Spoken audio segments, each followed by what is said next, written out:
మీరు తీసుకునే అదే మందులు, అదే నాణ్యమైన మందులు, కానీ సగం ధరకే.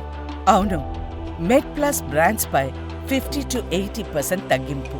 డెంగ్యూకు మలేరియాకి తేడా ఏంటి? మలేరియా లక్షణాలు ఏ రకంగా ఉంటాయి? మలేరియాకి ట్రీట్మెంట్ ఏ రకంగా ఉంటుంది? అంటే డెంగ్యూకు మలేరియా, డెంగ్యూ వచ్చి వైరల్ ఫీవర్. మలేరియా కూడా దోమకాటుతో వస్తుంది, but it's a parasitic infection. మలేరియాకు డెంగ్యూకు లక్షణాలు కూడా డిఫరెన్స్. డెంగ్యూ వచ్చి viral fever, severe joint pains, body pains, తలనొప్పి అట్లా ఉంటుంది. మలేరియాలో కూడా జాయింట్ పెయిన్స్ అట్లా ఉండకుండా హై గ్రేడ్ ఫీవర్ ఉంటుంది, హెడేక్ ఉంటుంది.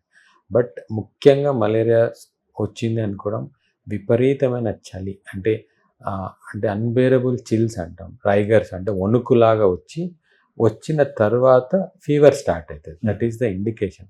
అంటే చలి వణుకుతో కూడిన ఫీవర్, అది కూడా పీరియాడిక్గా వస్తుంది. వచ్చేసి కొద్ది రోజులు ఒక మేబీ 48 to 72 hours మళ్ళీ తగ్గడం, మళ్ళీ రావడం. అంటే ఇది మలేరియా లక్షణం.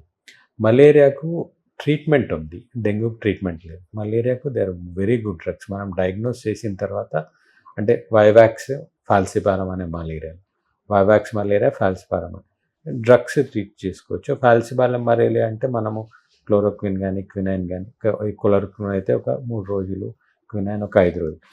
అదే వైవాక్స్ అయితే ఫస్ట్ ఈ డ్రగ్స్ ఇచ్చిన తర్వాత మళ్ళీ రాడికల్ క్యూర్ అని ఒక 14 రోజులు వేరే మందులు పెడితే 100% క్యూర్ చేసుకోవచ్చు. బట్ కాంప్లికేషన్స్ వచ్చే కొద్దీ లివరు, జాండీస్ ఇవన్నీ కూడా మలేరియాలో ఎక్కువ అవుతుంది. ఫాల్సిపారం వల్ల కిడ్నీ కూడా ఎఫెక్ట్ అవుతుంది. బట్ ఇనీషియల్గా చేసుకుంటే 100% టాబ్లెట్స్, మందులతో మలేరియా క్యూర్ చేసుకోవచ్చు. డెంగ్యూకి అయితే మందులు లేదు కాబట్టి కాంప్లికేషన్స్ ఏమన్నా వస్తుందని క్లోజ్గా అబ్జర్వ్ చేసుకోవడమే ఉంటుంది.